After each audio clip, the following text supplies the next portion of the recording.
Yay. All right, babes. Hello, we're back. Tuesday training for practitioners who are here to make an impact on the world. I am delighted to play.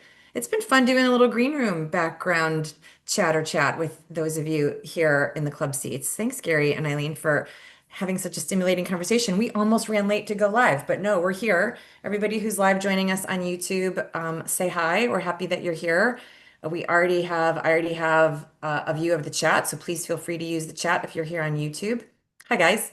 Yeah, ask questions. We're going to talk about Eastern anatomy today while we're here live together. And we're going to continue our conversation, which we've been having all month on Inspired Beyond Anatomy, which is our full-length course that our club members are working through this month, and also the one course that I think all manual and movement practitioners should have. It's a broad base of all the A&P that I think you need, including Eastern anatomy, which is our focus for today.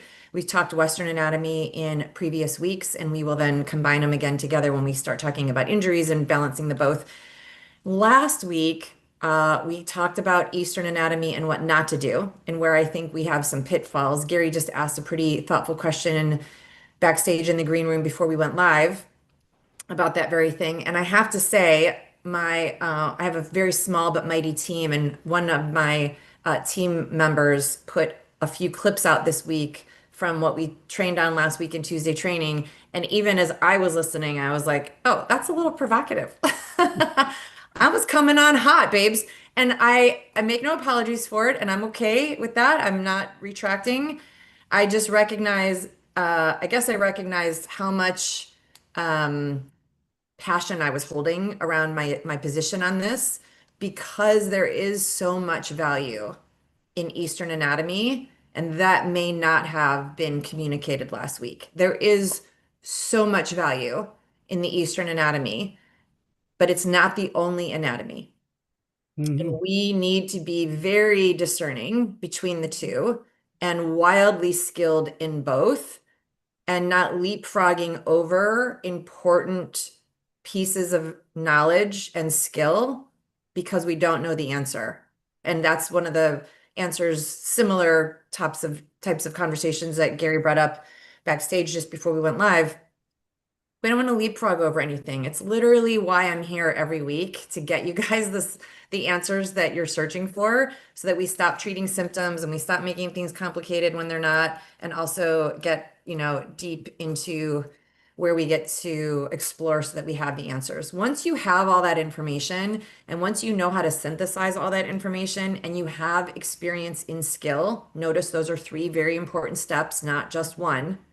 But once you have all three of them, it does become simple. And that's what I ultimately want for all of us, manual and movement practitioners alike. I want the work that we're doing to be simple while we're solving complex issues. And that means that we get to be steeped in knowledge and understanding and skill. So that's what we're here for today. Hey, Kathy, glad to see you here live with us. Who else is here live? Tell me hello. Also, guys, in the chat, let me know what questions you have. Where do you sit on the Eastern anatomy spectrum? Maybe you're brand new and you're like, I don't really know. I've been studying muscles my whole time and doing great workouts for folks, or doing manual work. Or maybe that's all you do is Eastern anatomy and that's what brought you here today. And maybe you saw one of the clips from last week and you're like, who's this? Who is this person who's about to put everything I do under the bus? I'm not. But tell me where you're at with your relationship with Eastern anatomy while we walk through it today. Here's what I'll say out of the gate on Eastern anatomy. I believe the topic not only is equal weight of importance and significance and substantial results possible if that's what's needed, big if, capital I, capital F, if that's what's needed. Huge results available for both Eastern and Western anatomy. And I think the topic is as equally broad. Eastern anatomy is just as broad as Western anatomy. So when I give the highlight reel here today on what we cover in Inspired Beyond Anatomy, emphasis on highlight reel, the same way the emphasis is on the highlight reel for the Western body parts, right? We're doing a wide scope of what's possible. And what I really want us to avoid when we get into Eastern practices, which is similar to Western practices, is that we're trying not to be hell bent on there's only one way. Because because it isn't. There just isn't. Like I just said, the breadth of information is so wide, and the interrelatedness of all of them is so real that it can't possibly be just one, guys. Just like it can't just be fascia or just be muscles and not connective tissue. It just can't. They're interwoven and they rely on each other, and their interrelatedness affects what would be different person to person. So we can't just take one body part and think that's the answer. Eureka, I think I found it. No, you found it for a portion of the people that you serve, but not all of them. Same thing goes for Eastern practices. It's not just meridians or just energy work, just muscle testing, just applied kinesiology, just chakras. It's not. It's all of them and they all are interwoven. So tell me where you're at with them if you would be willing, so that I know what content we already have to work with here today. And I'm going to outline for us as we move through today what we do cover in Inspired Beyond Anatomy to give you a snapshot of why I put it in there and why I think it's there. All that to say, just like with Western anatomy, I didn't put everything I know in in a 21-hour course either. How could I do that? Same thing goes for Eastern anatomy. I didn't put everything I know or even everything I practice in there. And Gary, you brought up a great question last week. What about applied kinesiology? That's not in that course, and yet I use it every day, which I shared last week here in Tuesday training. So it's just a great example of there's all of this, and then there's so much more. So my invitation for us as we're learning on just the book-ended information that we're covering this month in our Tuesday trainings and also in our club. The bookends matter, and for any of you who are educators, if you have courses, if you've, trained in that and maybe not, that's okay. Just think about the body itself. Where does it end? Right? If you think about the interconnectedness and the yoking of just the physical parts, we just named a few: muscles and tendons and ligaments and bones and the fascia that wraps all over them and the blood flow that is required and the nerves that innervate. Where would you stop? Like, where would you stop? Right? So coming up with coursework is not, not casual. We got to really think like, what would the conversation end with? Knowing that that's not complete, but is it complete for this idea? And that's how I put this particular course together. Like, if I just stopped here, would that be sufficient enough? Yes, sufficient enough to lay the land and inspire you, hence the name, to go further, right? Has the land, this is not the right phrase I want to use. Has the soil been I don't know. I'm out of it. I can't. Has it all been laid out? Let's just go with that. Has it all been laid out, and have you learned enough to be inspired to want to learn more? If the answer is yes, after this body of work, these two bookends with this content in between them, then mission accomplished on this particular course for both Western and Eastern anatomy. Okay, so I'm not doing a mandate or this is it or that's all to look at. The only mandate I'm putting is that we remain open. And that I have said a few times, and that is what was captured in a few of those clips over socials in the last week or two. I don't get to pick those clips, by the way. I'm just as interested as you guys about what's going to pop up in that. And so, great. Yep. So tell me where you're at with your Eastern anatomy. Brand new beginner, only use it and default to it and don't use Western, or I do a blend of both, or I forget one and then I default and I flip-flop back and forth. Gary and Eileen, what about you guys? Where are you at with your Eastern? I know, Gary, you've talked to me for some years about where you are in your Eastern. What about current snapshot? Where are you with Eastern and Western anatomy today? Because you've expanded a lot in your Western. I am very conscious of and considerate of everything you mentioned in the Eastern tradition. I work with chakras. I do muscle testing. I work with tapping on acupuncture points. Hey, all right, babes. Hello, we're back. That's fun. Carry on, Gary. Sorry about Yeah. that. The only thing I have not delved into because of the commitment is actually doing acupuncture. Mm-hmm. So I'm very conscious of the meridian system. Uh, I don't know what I've left out in terms of Eastern. Okay. And Okay, so when I'm working with a problem, that always comes into play. Either it's there and it's an issue or it's not, and we go back to the Western. So it's always there for me. what do you start with, Eastern or Western? I start with the history. Why is the person there? What's Good going on? answer. You know, Good answer. Okay. I mean, not Yeah. a mind reader. Nice. I always tell people, they say, why are you asking me questions? And my answer is, we never learned how to read minds in massage school. So Mm-hmm. I'm not reading your mind. I want you to tell me, and then I can help you get answers. And so Great. that's where I come from first. And Great. Okay, so you do after you do your intake, then where do you head?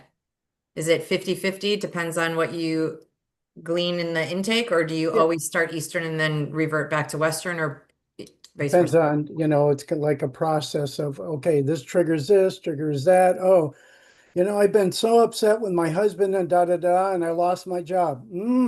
Maybe there's emotional stuff going on here.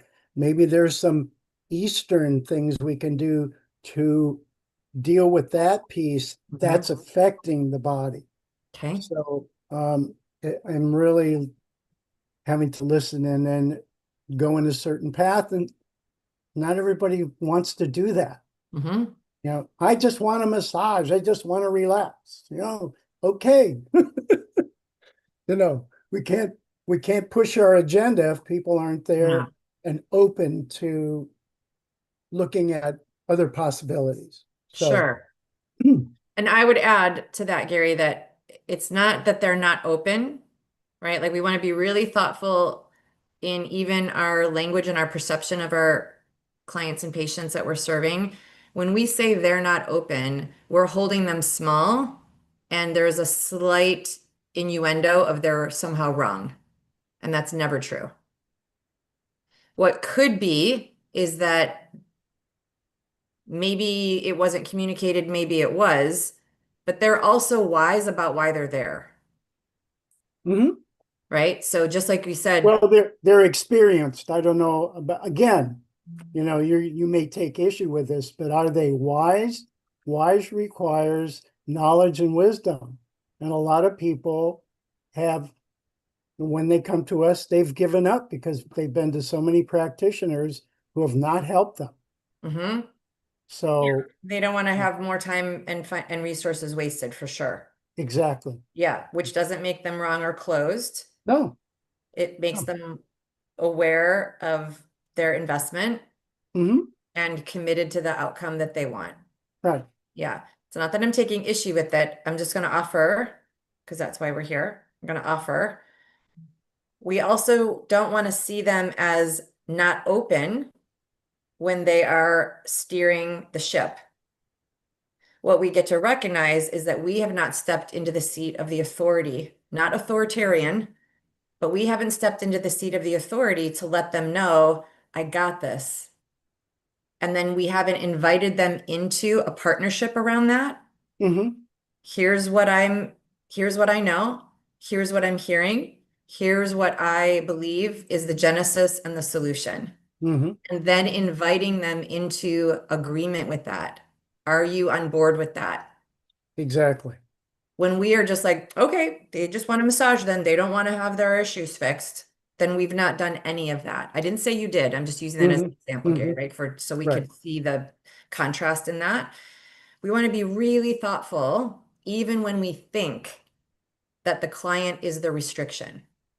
Because as soon as we even have a subtle habit of thinking that the client is the restriction, we are the ones that aren't open, which means we're not offering them everything we have to offer. Correct. So, yeah. So, and if you're like, I really think it's this, I really think it's this, and the client is like, no, I just want a massage today. What else have you not shared?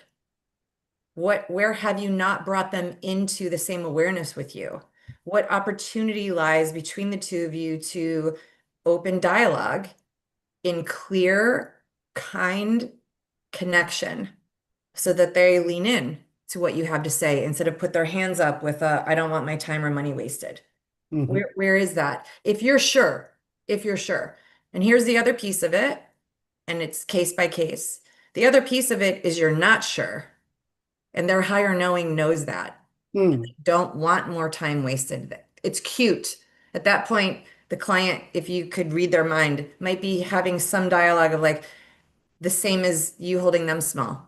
That's really cute that he wants to like dangle a, pendulum over me, but I really know that I have Golgi tendon organ responses. I just don't know what the names of those anatomical parts are, and I Hmm. need some neuromuscular body work, but they don't know how to say that. Hmm. So they think that, the woo is cute, but they're a no.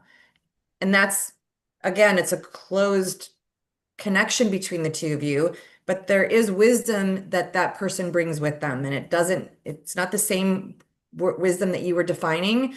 Their subconscious brought them there for a reason. And while they might not be privy to the specifics of that reason, they know they're there for something. And that something is what they're looking for. So Hmm. if you're not really sure what it is, and they know that you're not sure, but they know they're there for something, and this is all not unspoken, then they will be less open to what you have to offer. You get to be really clear. This is the genesis, and this is what I believe the solution is. Are you on board with that, client? Hmm. And communicate that openly so that the three of you can be in a strong cohort of Right. solution-based treatments. Hmm. So it goes both ways. And sometimes when we get to, again, we said this last week, when we get to the Eastern practices where they're not tangible and we don't have a whole lot of empirical data to prove it, when we haven't communicated clearly and or we don't know the answer, that could feel like a lot of fluff to the person on the receiving end. It could also feel like exactly what's needed. Like, I don't even know what just happened here, but I got transported and I'm out of pain and she never touched me. That could also be the case. You get to be how you generate that as a practitioner is by being the authority Hmm. on what's up. You author the session. You don't dictate the session, you author it. And there's characters at play. Awesome, Gary. Thanks for sharing. Eileen, what about you? Where are you at with Eastern and Western practices and the balance between them? And for those of you who are here live with us, tell me in the chat, where's your balance? What's up? I think I'm not very well practiced in the Eastern Okay. ways. I've enjoyed the benefits of them Hmm. myself and my own body, but I'm not educated to be a practitioner in that way. Hmm. So I tend obviously to go to the Western. I am inspired, however, Hmm. for sure, Nice. to delve further into it. And I notice that I keep putting myself into a position to be able to receive or be part of that conversation. So Hmm. that's where I'm at. Perfect. I love it. I think a lot of us are there. I think it's like what's that phrase? You can't be a master of everything, jack of all trades, master of none, right? And you called it, Gary, the amount of dedicated study required to be effective and efficient as an acupuncturist is so real. How could you also be an expert chakra, fascia, corrective exercise, but like how could you do it all, right? Doesn't mean we can't. I know there's some of us here who are very well versed. We've been at it a long, long time. Again, the average career span of our collective practice is around 5 years, though. So if you're 5 years in or less, please be honest, it's not possible for you to be an expert at all of it. Just isn't, given what's required to learn and know and implement all of it. So just we want to, stay in our lane and do what we do well, and then know enough about what else is available and possible, and then when to refer out. You're still in service when you send someone to a solution, even if you're not the one doing it. That's not For sure. scarcity, that's service, right? We've talked about that before. One of the places that you guys, if anybody else who's here for Tuesday training is like, yeah, I'm in the same seat as Eileen. I don't know, but I love it, but I don't know it. And Gina just said I need to practice for a long time, so I'm not going to be an expert tomorrow. Cool. Another place that we've talked about this idea about identifying what's needed when you aren't a skilled Eastern practitioner, which is totally normal and fine. We talk about that here in Tuesday training in Venn diagrams. We talk about that in Mastery too, Eileen, so you'll get that this year as well. But if you guys want to go back to earlier Tuesday trainings, just search for Venn diagram and you'll hear us talk about like, well, what is the genesis? Is it the muscle or is it the energy? Is it the tangible Western parts or is it the Eastern component? So go back and look at that, and that can help just get clarity around that so that you then can either proceed with what you do know and are skilled at, or proceed with what you're skilled at, which is the referral, which is also hugely valuable. We get sometimes turned out about that a referral means I didn't serve, and a referral means I'm not good enough, and a referral means I won't make any more money. So stop that. What a referral means is you've actually saved this person time and money and supported them in reaching their goal. You get to know if they need acupuncture that you're not skilled to provide. You get to know that, right? So that's one of the things I wanted to talk about today. What are these other Eastern practices and what do they cover that I don't cover if I'm only a West, not only, but if I am strictly serving Western practices, so that I can be aware that, oh, this is a whole person in front of me. There's a Venn diagram at play here. And I've done everything to the soft tissue to no avail. And I do know what I'm doing. I am confident this is the solution and it didn't move the needle, which means the needle must be moved by other fuel, AKA a different type of practice, something that you might not be up to. So that's one of the reasons I love having the Eastern anatomy in this particular course. It gives you that, again, that broad depth of like, oh, there's other things here to consider as well. And they are yoked. They are yoked. Here, I'm going to share with you two Eastern anatomy elements that we talk about in Inspired Beyond Anatomy in our course. And I'm going to show you how they're yoked. Okay. And this is just an overview, guys. So if you want or need more on any of this, obviously you get to go take the training on it. And if you've already known it, then this is a great just reminder for you. The meridians are energy channels. We talked about this last year, that run heaven to earth and earth to heaven in the body. The shorthand of that is the human body is a conduit of connection and energy between heaven and earth. How beautiful. We are literally heaven on earth. Like, how magical is that, right? And there are lots of points on these meridians of concentrated energy. So the meridian itself, if you want to think about it like a tube or a straw, an acupuncturist probably just broke out into a hot flash as I said that, because that's not really the analogy, but I'm trying to give you something physical to like lay your eyeballs around. If you imagine that it's a very thin straw and that there's actually energy in this channel, that would be the meridian. And the acupuncture points or acupressure points are concentrated points on that straw, kind of like where the bend in the straw is.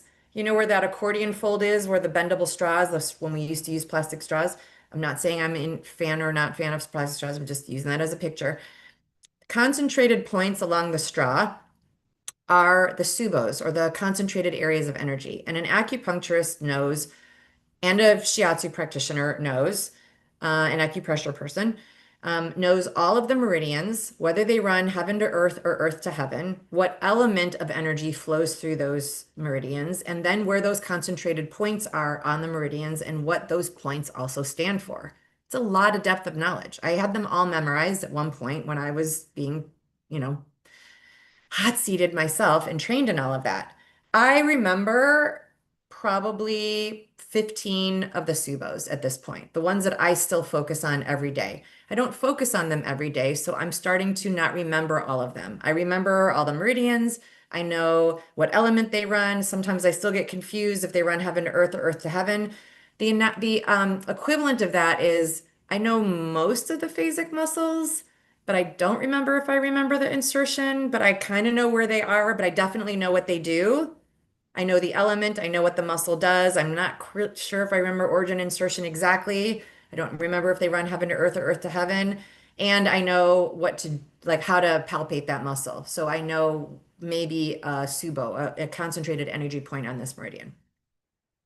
If this is inspiring to you, obviously go learn that, because of acupuncture, acupressure, and acupuncturist works to channel that energy, move it in the right direction if it's flowing in the wrong direction, work on the concentrated points of those subos and everything else that is connected. And the map and myriad of connection points to the human that is involved in these meridians and these subos is so enticing I loved it so, so much. I actually thought about going to acupuncture. And what I realized, as we said earlier, Gary, was like, I'd have to abort ship on this other thing I was up to, my own method, to be able to go do that really well.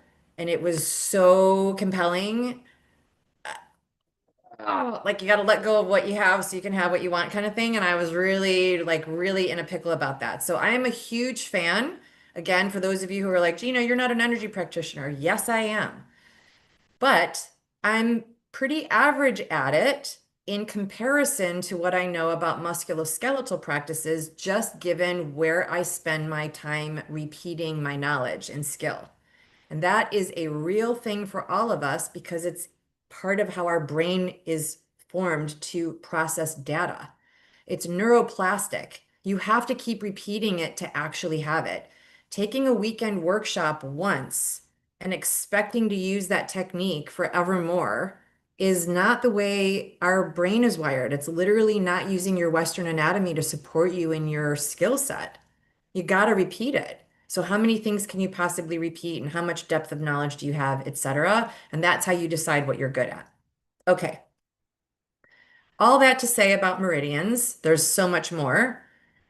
And how you would know if someone needed support with their meridians is by knowing these other connection points, the other facets that the elements of these meridians cover.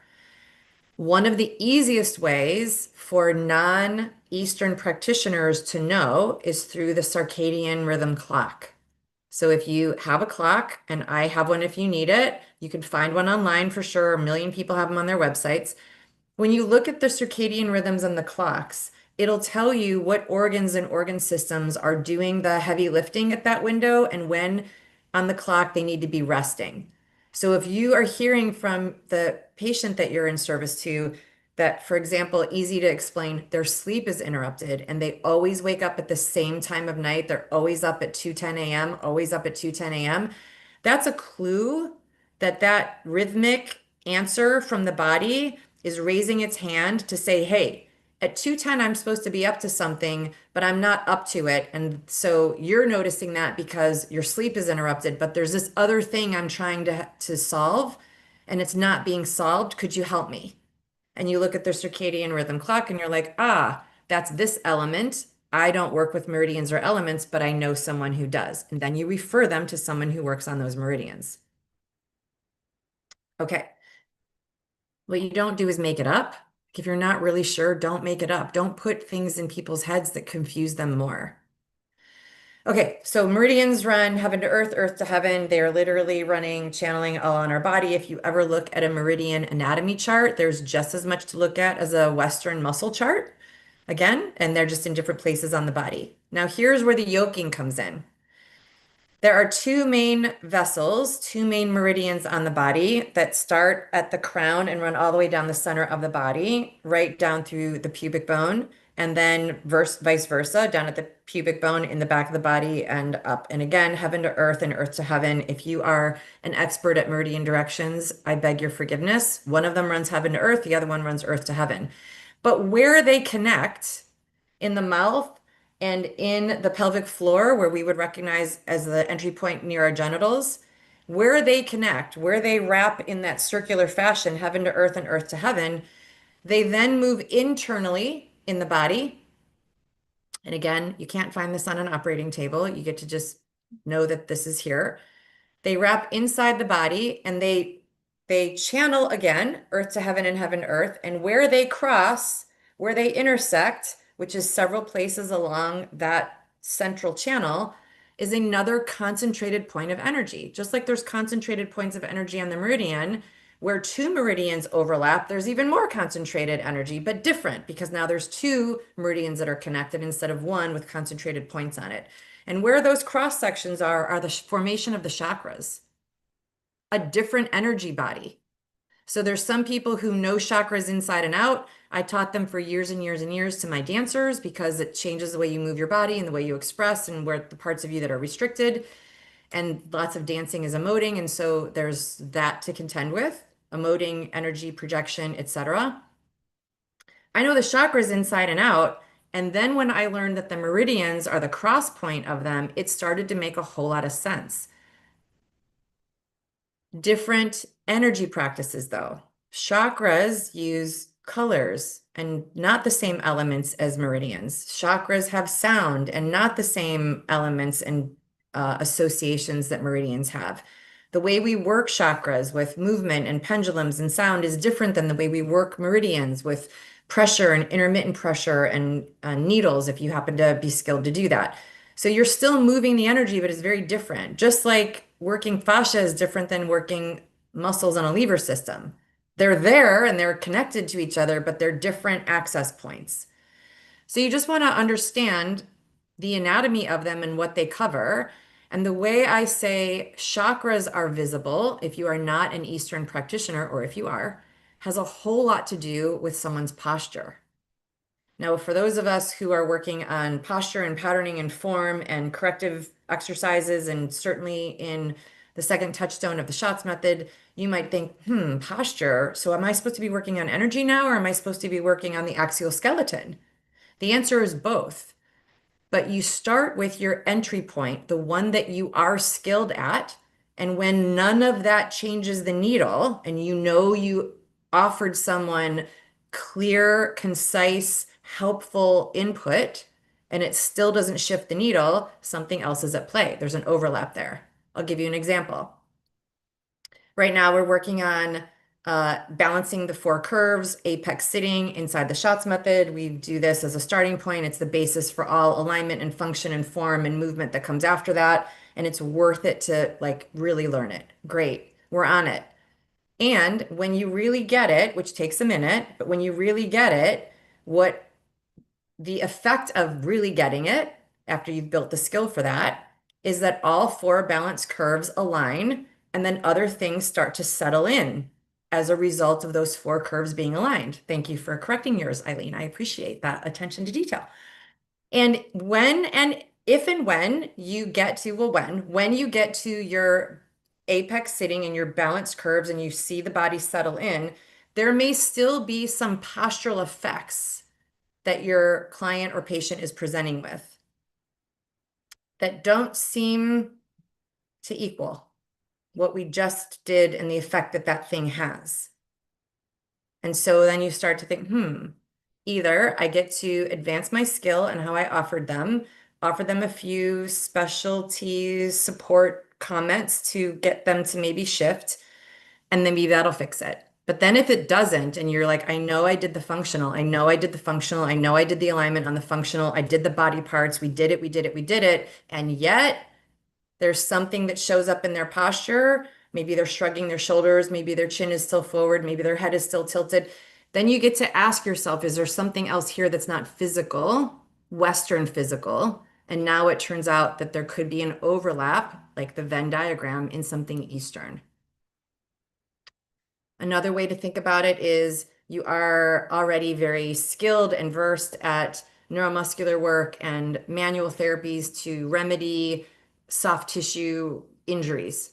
And you're positive that you touched every muscle of the rotator cuff and you balanced them and you released Golgi tendon organs and you considered synergists and you restored function. And there's still something different between the right shoulder and the left shoulder. But you're positive you covered A to Z, crossed T's, dotted I's on the functional mechanical parts and everything that goes with it. Most practitioners miss that. They'll either do all the manual work and forget the function, or they'll make someone move, not realizing they're moving through compensatory and recruitment patterns. So it's not actual movement. It's not corrective yet. So you get to figure out if you're really skilled there. And when you're positive, you did it all and there's still an imbalance right to left, well, then it's not physical because you're positive you covered all the Western physical. So then you start looking at the Eastern physical. So that's some of the ways that you can figure that out. But you got to exhaust the system, the lane that you're walking. You got to exhaust it, guys. And I don't mean keep doing deep tissue and rubbing and rubbing and rubbing and rubbing. Keep doing sit-ups over and over and over and over and over. I don't mean just repeat yourself. If it's not working, it's not working. I'm talking uncover all the moss under every stone. You've turned over every stone. You have covered it, bases, A to Z and Z to A and back again.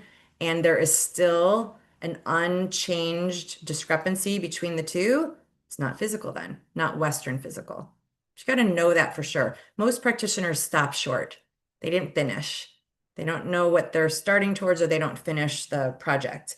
And so when I'm talking Western physical to exhaustion, which is why I think some of you think I'm not an energy practitioner, that's why, because there's still more to cover and we're not finishing the job.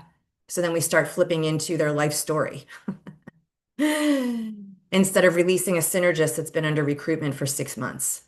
Like that, like, come on, guys. Like, don't start making up stuff about their life story. That's what I mean by that. Okay. So the yoking and the interconnectedness between Eastern anatomy is just as prevalent as the yoking and connectedness between Western anatomy, aka there's fascia wrapped around every muscle. Is it fascia or muscle that you're working on? How could it be one or the other? Is it chakras or meridians that you're working on? How could it be one or the other? But you've got to know fascia and what it needs and how to assess that it's mostly fascia while you're working the muscle that's underneath it. Or you got to know how to get that muscle and that lever to balance so that the fascia stops binding. You got to know which one is your starting point and how to actually remedy both and the whole. Same thing goes for energy. And that's what I mean about you got to know the breadth and the depth of it and know it and be skilled at it and have practice at it. Both energy and Eastern and Western anatomy. Gary, what's brewing? Can always tell when there's some thoughtfulness coming in. How's it going for you guys on YouTube? What's coming up for you? Gary? So where do you then place the emotional component? Is it Eastern? Is it Western? Or is it a separate component that's contributing to raised shoulders and tight jaws and et cetera, et cetera? Where does that fit in? Where does the emotional component fit in? Yeah. This is probably going to end up being a clip because I can feel the flame. It's Leo season today, so I got it. Here's my answer. There is always physical, energetic, and emotional. And some folks say, well, isn't emotion energy? Yes. And so just separate them for a second because there's always three. And how I feel about emotional work in general is that when we intellectualize our emotions and we talk about them, what we're doing is solidifying them, and that's not the flow of emotional energy. Mm-hmm. Because emotions come and go. They're fluid. You acknowledge them and they dissipate. There's not a whole lot of heavy lifting and deep tissue and teeth clenching and repeating and deep diving that is really truly required for emotional energy to move. There just isn't. Which is one of the reasons why I believe talk therapy can be please hear me guys, can be ineffective. Because we have a very strong emotion, which is real and human and yesness. I'm here for it. And when we talk about it, we are repeating it. We have neuroplasticity in our brain. And when we are repeating it, we are preventing it from shifting, which it will do when you acknowledge them, because that's the nature of emotional energy. Right. So I don't think there is a place for emotional energy in the work that we're doing from an energy perspective.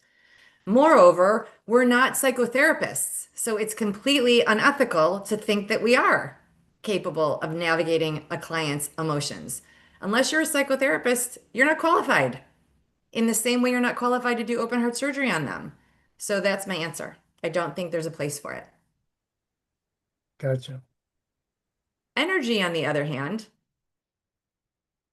frequencies, chakra flows, meridian flows, five element theory, which I'm hugely in favor of, even bandhas and where circadian rhythms come in and the timing of things and how the body's responding. I absolutely think we have a place for that. Absolutely. And none of that has to do with someone's psychoses. Just doesn't. They can sort that. I trust them. When the energy is flowing, they can sort that because the nature of emotional energy is that it's fluid. If I keep talking about it, now I've pinned it on a pin board and I keep pointing at it, which means it can't move. Did that answer it for you, Gary? Yes, okay, great. Any other questions? Let's open up some Q&A on our Eastern anatomy. What other questions do you guys have on Eastern anatomy? We talked about chakras and meridians, which are so all of the content that we're talking about today is in part 2 of our Inspired Band Anatomy course, which of course again is in our club this month. It's included in club membership. 5-element theory is traditional Chinese medicine, and it's the 5 elements that do flow through these meridians. And traditional Chinese medicine predates Western medicine by millennia, right? Long, yeah, you got yeah, the hand gesture says it all, right? That long. So it's real. And we talked about this last week as well, that traditional Chinese medicine physicians are not paid when you're ill. That's the point. So isn't that a well system instead of a sick care system? I kind of dig it. So we talk about all of the facets that come with traditional Chinese medicine and how do you keep someone well through TCM, traditional Chinese medicine, and what's the blueprint, if you will, that you need to know to be able to navigate that and keep them well. One of the biggest pieces that really rang for me when I was studying meridians was Jing. And Jing, I think you can absolutely address even if you're a Western practitioner, and that is the life force energy. Bear with me if some of you guys are eye rolling. The life force energy that's given to us in this body to run this magical machine. And the way I like to connect that to something we already know is like that's your trust fund. That's the resource you have to live off of in this lifetime. You can have a trust fund and blow through it and spend it all recklessly and then the money's gone. Or you could have a trust fund that you're actually investing in and then it starts paying off in dividends. You get to decide how you use your trust fund, but you need to know that it's there and then you need to know what feeds it so that you can know if you're depleting it or creating a resource in it. And that absolutely ties into Western. So you guys have heard me talk about sleep and the physical apparatus, the muscles, tendons, ligaments, the sinews of the body are on the low end of the totem pole of significance in repair during sleep. The body's going to take care of other things first, your brain, your heart, your lungs, etc.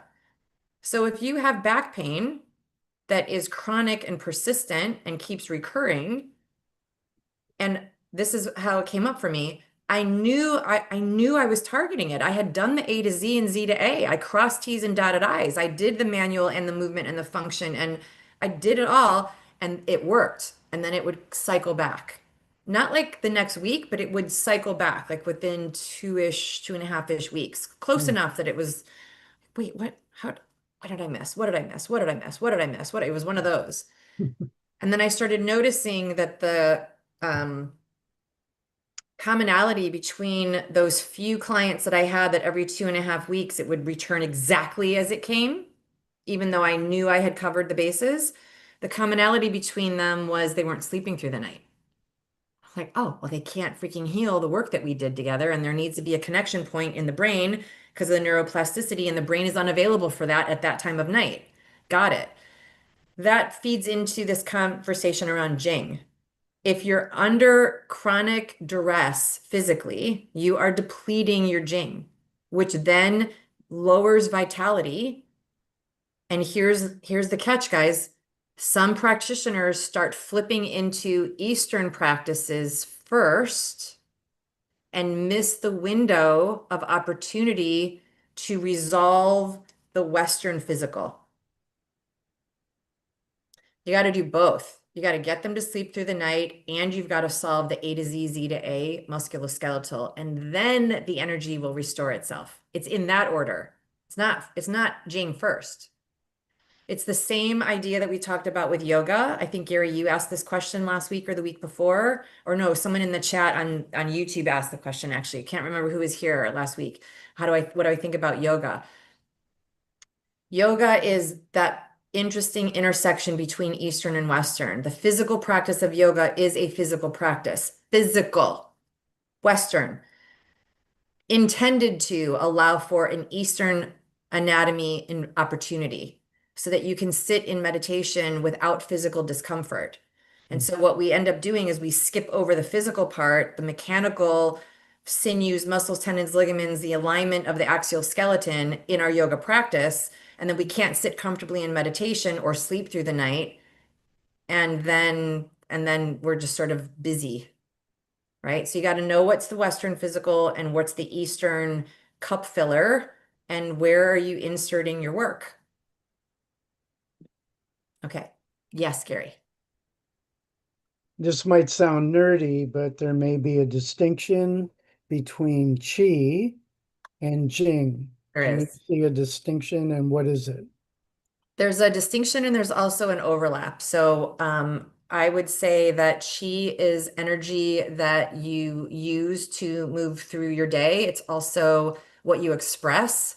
Like, are you high energy right now? Or are you low energy right now? What's your mood, right? Like those would be like layman's terms for that. But Jing is how well are you treating your organs? Like I'm also certified in gut health and we measure metabolic age. And metabolic age is how old are your organs? Forget about your chronologic age and how old is your vessel, but are your organs running out quicker than your chronologic age suggests that they should? Or are you reversing the timeline on those? That's Jing. Are you reversing the timeline or slowing down the timeline, or are you plowing through what you have available to you? It's kind of like when you remember when we were little and we used to hear like you only have so many heartbeats in this lifetime, so you don't want to overstress your heart and be anxious. Did you guys ever hear that? Maybe only I heard that. You don't want to overstress your heart and be anxious because it'll beat too many times and then you'll run out of heartbeats. Maybe that's why anyway, something just clicked. Okay, well, anyway. So it's kind of like that. How much are you making this organ labor to get through the food that you're eating, for example? Are you giving it life-affirming foods or are you making it work harder? It'll still digest the food and try to extract some nutrients for you, and you're not going to die tomorrow, but we are all going to leave the planet. And so, what timeline are you offering for that? And that would be more of a Jing conversation. Okay, good question. Any other questions before we wrap up for today?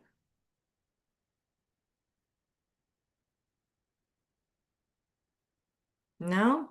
Eileen, where do you sit now with your Eastern? Does this offer any more clarity about where you can insert? Again, it inspires me to know more. I think about the circadian rhythms, Mhm. and I'm curious, I guess, why I keep making facial expressions is for those who feel that they don't need a lot of sleep, um, or seem to have a very short sleep cycle and still have the energy, or at least they present as having this energy. Yep. How do we, yeah, how do we do, what do we think about that? Yeah, it's a thoughtful question. And the truth is, just like Gary offered us at the top of the conversation today, we get to know more without just jumping to an answer. So there's more to glean from people like that. And so there's a couple varieties of possible answers that I'll offer you here. And it's not a one size fits all. We just like with back pain, like what does back pain mean? It's so general, right? First off, if you look at the circadian clock, there is not the need for 10 hours of sleep. There just isn't. Doesn't mean that something's wrong with you if you require that. So the length of sleep is also shorter than most of us believe. And it's not just so much as how many hours, but are they uninterrupted? And that is a complete crossover between Eastern and Western anatomy, by the way. So in the Eastern anatomy, circadian rhythm clock, it says these things have to happen for my organs energetically to be restored and revitalized while I sleep. And they all happen sequentially. And in Western anatomy, we know that sleep, which is a Western focused cycle, sleep itself is being considered its own system, like cardiovascular system, even though we know it's a neurologic event. So if sleep itself has so much going on in it, wouldn't it give you pause to think, well, what's required for sleep to be regenerative? And what we know about that is what happens at different timelines in sleep, they can't be interrupted. So it's not that did you get 8 hours of sleep or did you only get 6 hours of sleep? It's did you get 10 hours of sleep, but you woke up twice to go to the bathroom, which means you really only slept for 3.5 hours, and that's not enough on either clock. Go ahead. So I feel like in the Western world right now, at least in the environment I've been surrounded in recently, every other person, if not every person I'm hearing from, is sleep apnea diagnose. Mm. So how does the sleep apnea play? I mean, that's definitely Western, but definitely Eastern. I mean, there's definitely those two connections. I see a connection there. Can you say anything about that before we go? Yeah, there's a lot to say about that actually. So a couple things that come to mind. First off, when there is an influx of common diagnoses that cross our path, I believe that that means that there's something for us to be in service. Like there's a reason why they keep coming to you. I told you guys this when I used to teach specialty workshops. It seemed like all the patients I would see that week had shoulder issues, and that happened to be the workshop I was teaching that weekend. I'm like, was I making this up? Am I like subliminally like, no, they come to you because they're like, she's fresh on this data, and I have like one nuance that needs to be focused on, and she's fresh on this data. This is the week I'm gonna go see that practitioner. So when you get an influx of commonalities, there's a responsibility I think that you have to be in service to them. So that's number one. So bravo, and that's amazing. Number two is the overdone diagnoses in the Western world are exhausting to me.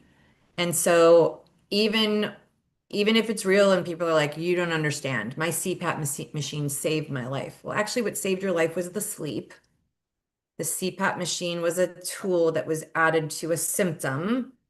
And then we go to of what? A diagnosis is a collection of symptoms that have been aligned to be called something. Cool. What are those symptoms a product of? Because that's where you get to do the work. That's where you get to do the work. We don't do diagnoses for a reason. And I was really upset about that when that ability was taken away while I was in school back in the dark ages before the roads were formed and wheels were working. But then it became of value to me because I wasn't locked into a diagnosis. It was my ego that wanted to diagnose. But what I really wanted was to solve the diagnosis. And I thought I needed the diagnosis to do the solving. No, you don't. You need to know what the symptoms are coming from and then go there and do your work. So that's my answer about sleep apnea. You're welcome. All right, babe, that hour went by super fast. I'm looking forward to more. We'll see you guys next week. We're going to move into movement and injuries in our exploration of inspired band anatomy. So once you have all your Eastern and your Western connected, then we start doing what we are hearing. Well, my client has this. What do we do about it? So if you have not yet dived into that course material, this is your last week. Go do that. You have your last 8 days of the month before you can, while you can still consume that course content. Gary, you have a question. Yeah, it's you really I don't know, woke me up about this connection between meridians and chakras. Hmm. And I never thought about that before. I'd never been put in front of me before. Where else can I learn more about that? Yeah, my favorite teacher was Anodea Judith, Anodea Judith. Anodea Judith. She's the maven of chakras. I explored a lot of book. I told you I taught chakras every week as a dance teacher, which I was a dance teacher for over a decade, and I got lots of chakra books, and most of them I didn't enjoy.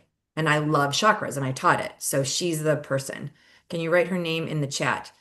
Maybe Anodea, Anodea, almost like Andrea, but not Anodea, Anodea, Judith, like the first name Judith. We have a cute little coffee shop in Cleveland called the Judith. Unrelated to chakras, but it's super cute. Good energy in there. Does she speaks? I know she's a chakra expert. Does Yeah. she really talk about the connection between meridians and chakras? No. No, that's what I mean. Who talks about the connection between meridians and chakras and where they cross and what appears there and etc. That's why you're here. Okay. That's why you're here, boo. Yeah, let's travel together. Gary, you can also go into the chapter if you don't want to do the whole course in your club just go into part 2 of Inspired Beyond Anatomy, and Meridians and Chakras are, I think, either the first or second lesson in part 2. And just go review that, and you'll have the whole makedown. There's slides and visuals and all kinds of goodies in there. Okay? Yeah, you're welcome. Yeah. All right, my friends, it's been a lovely, fun hour. I'm super happy that you're inspired. I can feel it. So go continue to do great work in the world, and I'll see you guys next week. All right, bye for now.